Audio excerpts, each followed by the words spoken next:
there, everybody. We are back at A1 Custom Car Care. I am here with Dustin, who's going to be talking to us about most of us' #1 fear, the check engine light. So first off, thank you so much for being with us Always today. great to have you here in the shop. Yeah, it's always a pleasure. I learned so much from you. We have all had a check engine light come on at some point in time in our driving lives, and that can be a big fear for a lot of people. So what does that mean, and what can you do to help people if that happens? So really kind of knowing what's going on and the right equipment. I know a lot of people can go to the big box parts stores and they'll plug their very inexpensive code reader in there, and they'll give you a big printout of all the parts that they want you to buy to fix your issue.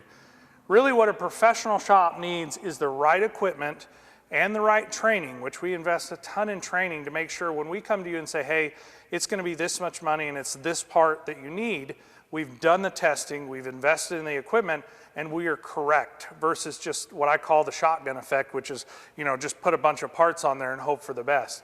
That's really what should be a standard of service when your check engine light comes on, or any warning light. The warning lights are color coded, so you'll have kind of amber, orangish colored, yellow colored lights, and then you'll have red service lights. Anytime you see a red service light, brake indicator light, stop immediately. That is a safety item. If your engine's overheating a lot, some vehicles will have a red temp icon. That's an immediate stop, do not keep going.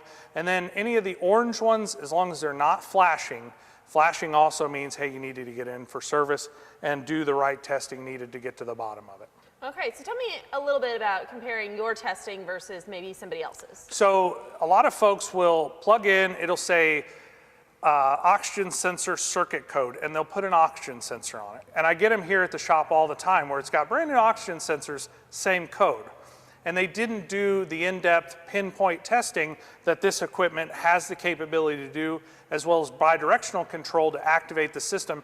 So when I put a part on it or I fix a electrical circuit, I can test it before I hand you the keys and say, hey, drive it and tell me how it works. I don't think that's good service. As I send you out, all of us are busy. Whatever we're going to next is important to us.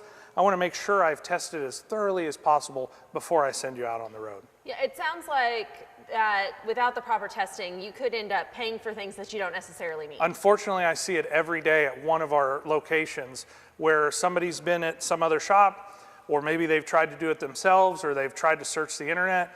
They hung parts on there, and sometimes the parts are lower quality than the parts they took off, and then I got 2 or 3 problems that I have to get through.